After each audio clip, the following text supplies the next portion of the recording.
Hi friends, welcome to concept पढ़ाएंगे सबको सिखाएंगे सीरीज। तो जैसे कि आप यहाँ लिखा हुआ देख पा रहे हो, इन्वेस्टमेंट ओवर एफडी और एफडी ओवर इन्वेस्टमेंट। तो मैं आपको बता दूँ, ये एक बहुत इंपॉर्टेंट कॉन्सेप्ट है for RBI grade B, upcoming exam, SIDBI grade A, SEBI grade A and EXIM bank, right, and SBI PO mains भी। तो ये सारे एग्जाम्स के लिए टॉपिक बहुत इंपॉर्टेंट है, right. So let's begin friends and let us understand.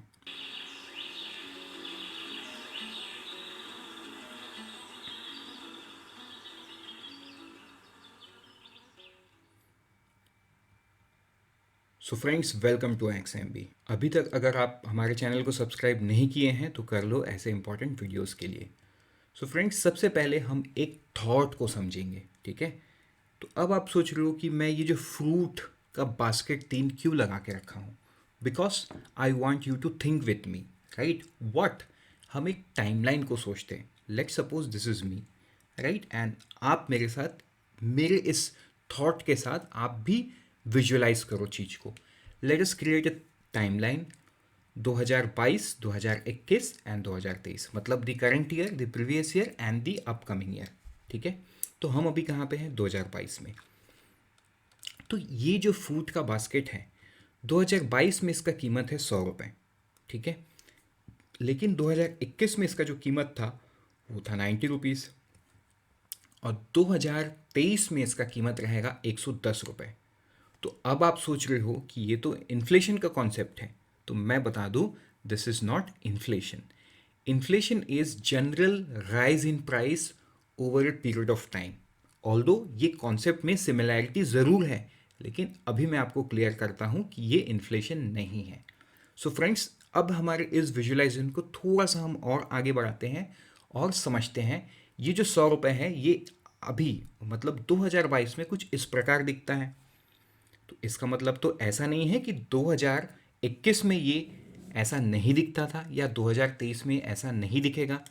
ये आज भी ऐसा दिखता है, ये 21 में भी ऐसा दिखता था एंड 2023 में भी ऐसा दिखेगा। लेकिन यहाँ पे समझने वाली बात यह है कि 2021 में मुझे वो फ्रूट का जो बास्केट है ना, वो 90 रुपए का पड़ा था। मतलब मैं इस 100 रुपये से 10 रुपये बचा पा रहा था, ठीक है। ऑन द अदर हैंड 2022 में वो इक्वल है। 2023 में मुझे उसमें और 10 रुपये ऐड करना पड़ेगा two by that particular fruit का बास्केट। तो यहाँ पे हम क्या समझते हैं? यहाँ पे ये समझ में आ रहा है कि जो पैसे, मनी का जो वैल्यू है over a period of time, वो अलग अलग है, ठीक है। हम यहाँ पे फ्रूट के बास्केट के बारे में डिस्कस नहीं कर रहे, हम यहाँ पे मनी के बारे में कर रहे हैं। अगर हम फ्रूट के बास्केट के बारे में कर रहे होते देन वो इन्फ्लेशन की बात होती, लेकिन हम यहाँ पे बात कर रहे हैं पैसे की। देखो, ये पैसा किस प्रकार अपने वैल्यू को बदला over a period of time, correct. So friends, let me introduce you to the concept time value of money. I hope अब आपको समझ में आ गया कि ये फाइनेंस में कितना इंपॉर्टेंट टॉपिक है। सो बढ़ते हैं आगे, एक शॉर्ट से लेक्चर से समझेंगे time value of money. So again मैं आपको एक विजुअलाइजेशन में लेके चला जाता हूँ। ये 2022 है, ये 100 रुपये अभी ऐसा दिख रहा है, राइट। तो 2021 में भी ये ऐसा दिखता था, 2023 में भी ये ऐसा दिखेगा। लेकिन अब हम इसमें एक चीज को समझेंगे टाइम वैल्यू ऑफ मनी में। अगर आप 2022 में हो, राइट, अगर आप 2022 में हो और आप ये निकालना चाहते हो कि 2021 में इस 100 रुपये का क्या वैल्यू था, राइट, इस 100 रुपये का क्या वैल्यू था, तो उस मेथड को हम बोलेंगे डिस्काउंटिंग। क्या बोलेंगे? Discounting. On the other hand, अगर हम चले जाएं 2023 में, तो 2022 में जो 100 रुपये है, ये 2023 में कितने वैल्यू का हो जाएगा, उसको निकालने के लिए हमको करना पड़ेगा compounding. So you can also say this are the methods of time value of money, compounding and discounting. I hope ये आपको क्लियर हुआ है। बढ़ते हैं आगे इसी एग्जाम्पल में। अब थोड़ा समझते हैं हमको कंपाउंडिंग कब करना है और डिस्काउंटिंग कब करना है। अब मान के चलो आप हो 2021 में, ठीक है। तो आप जब 2021 में हो, इस 90 रुपए का वैल्यू आपको निकालना है 2022 या 2023 के लिए, तो आप क्या करोगे, कंपाउंडिंग करोगे, ठीक है। अभी सेम केस में चले आता हूं 2023 के लिए। अगर मैं 2023 में हूं और मुझे जानना है ये 110 रुपए का क्या वैल्यू था 2022 में और क्या वैल्यू था 2021 में, तो मैं फर्स्ट टाइम डिस्काउंटिंग करूंगा तो मुझे 2022 का प्राइस मिलेगा, मैं सेकेंड टाइम डिस्काउंटिंग करूंगा तो मुझे 2021 का प्राइस मिलेगा। लेकिन हमारे पास ऐसा भी फॉर्मूला है, हम सीधा सीधा 2023 से 2021 तक पहुंच सकते हैं यूजिंग जस्ट वन फॉर्मूला। अभी आप सोचोगे आरबीआई जैसे एग्ज़ाम में और बाकी सारे एग्ज़ाम में तो न्यूमेरिकल नहीं आता है, तो मैं इसको क्यों पढूं। तो हम इसमें कोई न्यूमेरिकल डिस्कस नहीं करेंगे, मैं बस आपको फॉर्मूला दिखाऊंगा और कॉन्सेप्ट को और क्लैरिटी से समझाऊंगा। तो फ्रेंड्स, बढ़ते हैं आगे। अब समझते हैं what is the application of this concept. हमने तो कॉन्सेप्ट को समझ लिया कि पैसे का भी एक वैल्यू है, पैसा अपना वैल्यू बदलता है समय के हिसाब से, है ना। समय के हिसाब से पैसे की वैल्यू चेंज होते रहती है। लेकिन इस कॉन्सेप्ट का यूज़ फाइनेंस में कहाँ पे है, ये समझना बहुत इंपॉर्टेंट है। तो फ्रेंड्स, चलो इस जर्नी में हम आगे बढ़ते हैं और एक छोटे से एग्जाम्पल से समझते हैं। मान के चलो ये मुझे एक प्रोजेक्ट सेलेक्ट करना है, ठीक है। मतलब मैं एक प्रोजेक्ट के बारे में डिस्कस कर रहा हूँ, वो है ये कि आज है 2022 एंड 2031 मतलब 2031, मतलब आज से ठीक 10 साल बाद ये प्रोजेक्ट रेडी हो जाएगा। तो मैं मेरे और कुछ फ्रेंड्स के साथ बैठ के इस प्रोजेक्ट के बारे में डिस्कस कर रहा हूँ एंड हमने ये फाइनल किया कि इस प्रोजेक्ट में टोटल इन्वेस्टमेंट आएगा 1 करोड़ का।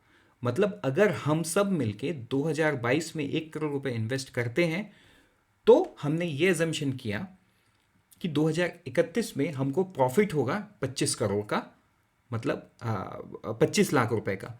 Overall we will get 1.25 crore, मतलब 25 लाख रुपए का profit, which is again good amount.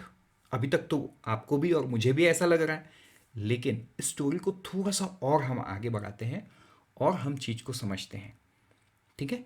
क्या, फ्यूचर वैल्यू को समझते हैं। आप देखो मैं एक स्लाइड पीछे जा रहा हूँ, ऊपर का हेडलाइन चेंज हुआ है, राइट। हम अब क्या समझेंगे, हम समझेंगे फ्यूचर वैल्यू। तो देखो 2022 में बैठ के मुझे ये भी आइडेंटिफाई करना है कि आज मेरे पास जो 1 करोड़ रुपए है उसका वैल्यू ज़्यादा है कि 2031 में मेरे पास 1.25 करोड़ होगा, मतलब 1 करोड़ 25 लाख होगा, उसका वैल्यू ज़्यादा है। तो इसके लिए मैं क्या करूँगा, स्ट्रेट एंड सिंपल, मैं फ्यूचर वैल्यू ऑफ मनी को निकालूंगा। तो फ्यूचर वैल्यू ऑफ मनी का जो फॉर्मूला है वो ये है, future value is equal to present value multiplied by 1 + r⁴ r का मतलब क्या है, रेट ऑफ इंटरेस्ट। एन का मतलब क्या है, एन का मतलब क्या है, नंबर ऑफ ईयर्स। हमारे केस में कितना है, हमारे केस में 10 है। अब देखो, अब ये मैं कैसे निकाल सकता हूँ। अब मान के चलो मुझे ये सेलेक्ट करना है कि मुझे ये 1 करोड़ रुपए इस प्रोजेक्ट में लगाना चाहिए कि नहीं लगाना चाहिए। ये डिसीजन मैं कैसे लूँगा। सिंपल सी बात है, मेरे पास आज अगर 1 करोड़ रुपए है, मेरे पास क्या ऑप्शन है। एक ऑप्शन ये है कि मैं किसी बैंक में जाके फिक्स डिपॉजिट कर लूँ। मान के चलो मैंने किसी बैंक में गया, बैंक में जाके पूछा कि मुझे फिक्स डिपॉजिट करना है 1 करोड़ का, तो बैंक ने बोला कि 10 साल के लिए अगर आप फिक्स डिपॉजिट करते हैं तो हम आपको एनुअल में 7% रेट ऑफ रिटर्न देंगे, राइट। तो अब मेरे पास फ्यूचर वैल्यू का फॉर्मूला है, मैं फॉर्मूला से कैलकुलेट करूंगा, एम आई राइट। तो मैं क्या करूंगा, प्रेजेंट वैल्यू मतलब 1 CR मल्टीप्लाइड बाई 1 + R का मतलब क्या है, 7%। तो 7% को हटाने के लिए 7/100 और ऊपर n मतलब 10 ईयर्स। जब मैं इसको कैलकुलेट करूंगा तो मुझे जो वैल्यू मिलेगा वो कुछ इस प्रकार मिलेगा कि मैंने इन्वेस्ट कितना किया, आज के दिन में 1 करोड़ रुपए इन्वेस्ट किया। रेट ऑफ इंटरेस्ट कितना, 7%। कितने साल के लिए, 10 साल के लिए, ठीक है। तो मुझे 10 साल बाद ये अमाउंट मतलब 2031 में कितना मिलेगा, 1,96,71,513 रुपीज़ ओनली। तो अब आप मुझे बताओ कि मुझे क्या करना चाहिए, क्या मुझे इस प्रोजेक्ट में इन्वेस्ट करना चाहिए, यस और नो। सिंपल सा बात है, हमको इन्वेस्ट इसमें नहीं करना चाहिए। क्यों? क्योंकि मैं इसमें इन्वेस्ट किया तो मुझे 1,25,00,000 मिलेगा 2031 में।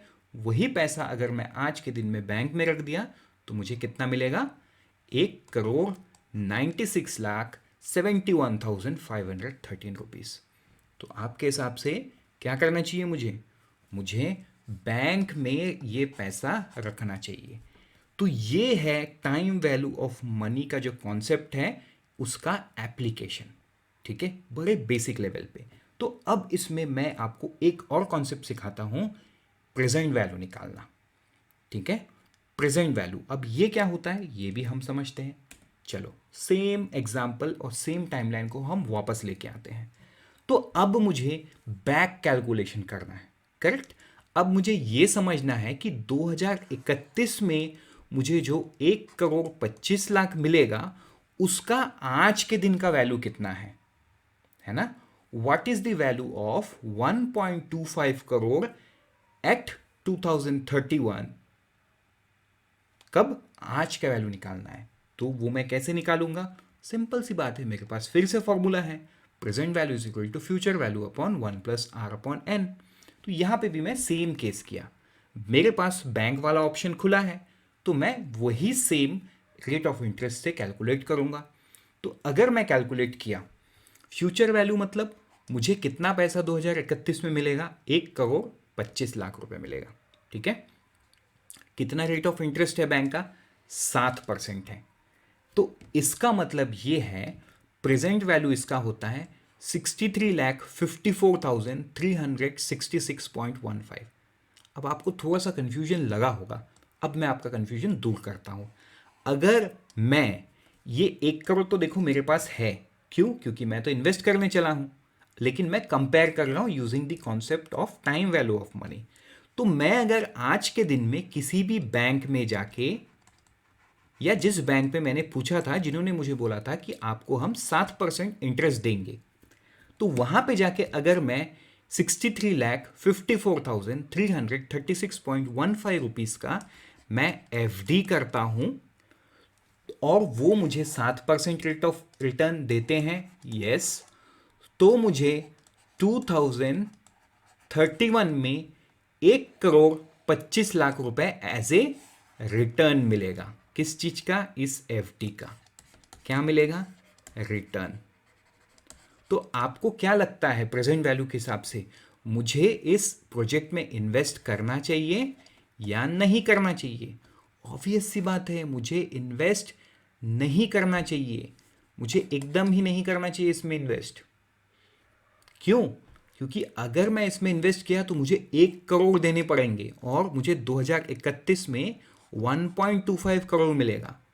ऑन द अदर हैंड मैं बैंक में अगर सिर्फ उसका 63% अमाउंट, मतलब 1 करोड़ का 63% मतलब कितना? ऑलमोस्ट 63 लाख। तो 63,54,366.15 रुपीज रख दिया तो मुझे बैंक वाले ही 2031 में 1.25 करोड़ दे देंगे।